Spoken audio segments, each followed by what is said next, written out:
संभल में जो हुआ, 5 बेकसूर मुसलमानों की वहाँ पर पुलिस के जरिए हत्या कर दी गई फायरिंग में। अब कोई सर्वे नहीं होगा तो ये बिल्कुल सही है कि हम वन नेशन इलेक्शन के खिलाफ हैं। हर 6 महीने में चुनाव होगा तो जनता का फायदा होगा ना। इसमें वन नेशन इलेक्शन है, ये हमारे संविधान के बेसिक स्ट्रक्चर के खिलाफ है। देखिए, जब ये प्लेस ऑफ वर्शिप एक्ट बनाया गया था उसका मतलब ये था कि देश में इंस्टेबिलिटी ना हो, दंगे ना हो और देश में अमन रहे।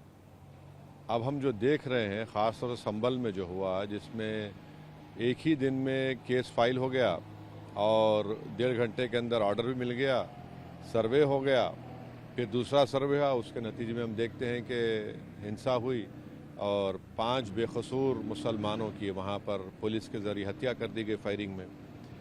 तो सुप्रीम कोर्ट का आज का फैसला उस एक्ट को सामने रखकर सुप्रीम कोर्ट ने कहा कि अब कोई सर्वे नहीं होगा, कोई केस कोर्ट हियर नहीं करेगी जब तक कि सुप्रीम कोर्ट उसकी हियरिंग को कंप्लीट नहीं करता, जो भी फैसला आएगा।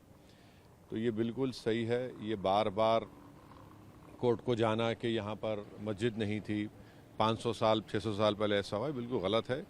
पार्लियामेंट का एक्ट है और भारत सरकार को, मोदी सरकार तो रिप्लाई डाल ही नहीं रही है अपना, उनको रिप्लाई डालना चाहिए।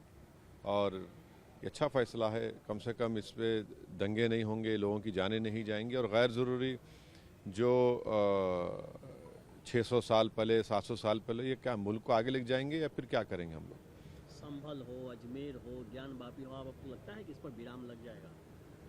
अब तो सुप्रीम कोर्ट का तो ऑर्डर है, तो जाहिर है लोअर कोर्ट्स को सुनना पड़ेगा। अभी वन नेशन वन इलेक्शन को लेकर कैबिनेट ने मंजूरी दे दी है, जल्द ही वो बिल के रूप में सामने देखिए, जब जिस कमेटी के सामने ये लाया गया था, कोविंद हमारे एक्स प्रेसिडेंट थे, उसके सामने हम जाकर हमारी पार्टी तरफ से दिए कि हम वन नेशन इलेक्शन के ख़िलाफ़ हैं। इसलिए ख़िलाफ़ हैं कि ये भारत के फेडरलिज्म के ख़िलाफ़ है, जो बेसिक स्ट्रक्चर का हिस्सा है।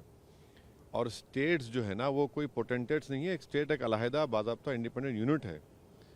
और तीसरा ये है कि पैसे बचेंगे, क्या पैसे कैसे बचेंगे? पैसे तो अलॉट होते हैं हर इलेक्शन चुनाव के लिए।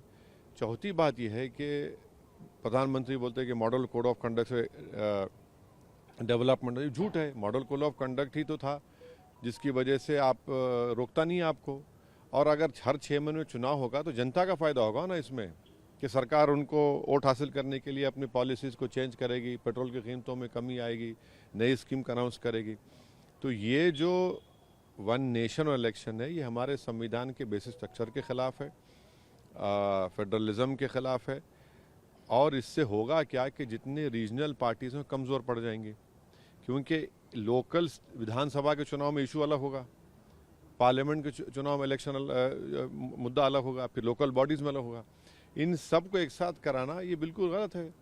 और फिर ये बात बताइए, अगर कोई स्टेट में गवर्नमेंट गिर जाती है, डिसोल्यूशन हो जाता है, आप कौन होते बोलने के लिए कि भाई वो सिर्फ 3 साल रहेगी या 2 साल रहेगी?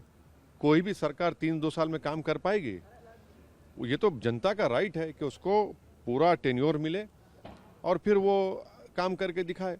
तो ये हर एतबार से ये गलत फैसला है। ये सिर्फ और सिर्फ नेशनल पार्टी बीजेपी चाहती है कि कभी लोकल इश्यूज ना बने और एक बहाना बना रही है, पैसे बच जाएंगे, इकोनॉमी का फ़ायदा होगा। ऐसा कुछ नहीं है। सिर्फ और सिर्फ ये रीजनल पार्टीज़ को और अपने अथॉरिटेरियन रूल को जारी रखने के लिए ये फैसला लिया गया है।